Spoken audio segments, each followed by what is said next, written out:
But yeah, so... Shit, what were we just talking about? I don't fucking... Oh, so the good ending, bad ending thing. That's the one.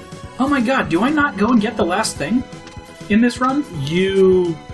I think you get it after... I really hope I do, because if I'm watching this and I miss a power-up, I'm just going to pass me! Yeah, the good ending, bad ending thing is, they don't come and steal the chip. If they do, then Zero comes back. Boss fight. So, fun. We are in good ending status, except for the fact that I, like the worst possible person... Oh no, yeah, I have to go back and get it. I'm pretty sure I get the secret in this one. Yes. Unless we, forgot to record it somehow. But either way. I don't think... We'll see. I might have cut it thinking it was something else. If I did, here it is now. We're at the end of the episode. Alright, so yeah, on this run I try to showcase a lot of weapon strengths and weaknesses and stuff like that. So you can... See that they kind of don't do jack shit against that guy. Right? And then Speedburner doesn't do a lot. You can do it from the front, I think, if you're good enough, but... God, that's the reason I don't like using Speedburner, though. Or, Jesus. Sonic Slicer, even if they come through, yeah, it bounces around and has to... So you have to wait forever.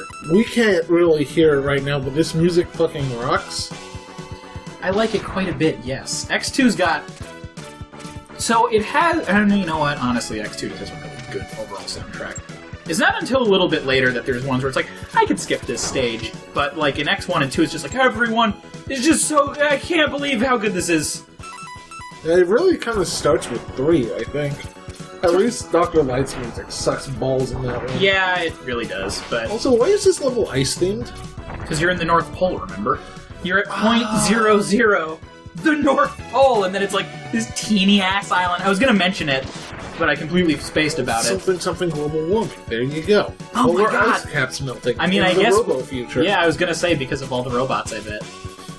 See, there we go. Topical and shit. Whoa! Fucking useless-ass Sonic Slicer. I have to have done that on purpose. Thank you, past me. Oh, so, a little bit of trivia here. Gonna just go into my handy-dandy notebook, which I lost my place on, so bear with me one moment. We got a bulldog here. So, I won't, look down and not find it, but basically... Violin was going to have a second form for this stage, like the other X-Hunters do when you come to them. So, not a second form as in there's 2 phases to these boss fights in this stage, but a second form is in, the second time you fight them overall, they're, beefed up somehow, but because I think it was, a mix of production time and just, technological limitation, they had to cut one, and look at this fucking guy. There's just no Look at that Hitler mustache. I know, right? And that football helmet?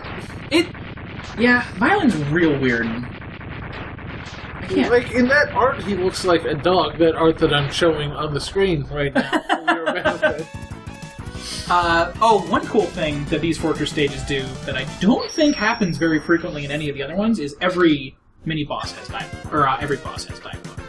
So, you beat Violin there, and he's like, no, I can't believe it! Now everything is, ruined! I don't think I'd go and get that. I might have cut it. I think you cut it. Because I think it looked like to me you were just picking up a 1-up. He's like, why the fuck? I'm not cutting it. You son of a bitch. Okay, so, for context, I don't... we'll throw it up here, maybe. I don't know. I don't know how we want to edit it. Basically, you go back to Morph Moth's stage, and right before you go inside the facility, there's a disc boy hanging out that you freeze with Crystal Hunter, then you can jump on top of him, jump up to the wall that you normally couldn't reach under any other circumstances, then just climb up and you get the heart tank there. The more you know! Why are these guys in this room where they have, maybe 4 feet of motion in either direction? It's screaming hell for them, alright? I'm sure it is. So, this is once again me trying to get creative with my weapon usage, but for the sake of time, just you know what. Spin Wheel is really fun to use down slopes, though, because you can do some cool shit with it. I was really hoping it would bounce twice there, but everything else works out just fine. It's stuff like that, though. Like, that kind of stage design. Because I guarantee you they went through and like, hey, what weapons can we use to, like, maybe go through here quicker? I really don't think any of that was, like, unintentional. So, when you start to look at it as opposed to, like, Mega Man can't shoot up and down, it's like, this is the same reason that people can stomach the original Castlevania games. It's like everything has, like, a very specific usage in very certain spots. Or very specific spots. You know. I still can't. So. No, I can't either, but that's, like, it's the same mindset, because everybody will always say, like, you can't shoot up, you're so stupid. It's like, neither can Simon Belmont, and everybody treats that like it's fucking, like, gold. Not that people don't like the Mega Man franchise, but either way. This shaft is just... I have never bothered dodging those flamethrowers. I think I tried it one time, died on it. It's like, you know what? I'd rather just take the damage. Fuck all of this. This is a safety precaution. You can get across here a couple different ways, but I like to use the bat. Just because it's like, even though I know what's coming up, I'm always like, oh, be careful. It's an extra life. Up there? Yeah, and it is excessively difficult to get across. Like, you'd think something like that would be like the bonus cap. Seriously, just, you have to lure one of the bats out, freeze them, do your double air dash, flame dash thing, and it's like 1-1-up, I think. It's like, boom! Why? They're like, why would you ever? But those second forms that I was just talking about, and way back when I was talking about the one really good use of the Giga Crush, this is why maybe this could be maybe Wily. Look at how practical I am! I don't know, it's not skull-shaped. You're right. It is typewriter-shaped, though. So, Giga Crush in this wipes out all 4 of those cannons in one shot. And usually when you're fighting him normally, he moves forward enough as you damage the cannons one at a time to take out that third platform there. So in this particular instance, you have 3 platforms to move around on, which doesn't matter, because you could just do what I'm doing here and just, like, ruin his day by just, like, oh, most of your shots are just going to miss, and I'm just going to keep using this really... Everywhere else this is just worthless, but look at how good it is right now. You cannot stop me. I love the physics on this clone car. Well, they're not physics, they're... He's bouncing. Oh, yeah. I see what you're saying. This is impossible! The typing tank could not possibly be bested in combat! What was that about a prophecy? I don't think Surges is in the position to speak about prophecies right now. As it just, like, tumbles to the ground, like, was that about a prophecy? I don't really know. I think... So, as an overarching plot thing, I don't really care about spoilers for this. Zero is the outlying cause of, like, all of the problems going on, which is why they're trying to resurrect him now as a bad guy, because it's, like, more or less his destiny, which ties in, again, to, the whole, like, Surges is Wily, because how else could he know, blah, blah, blah.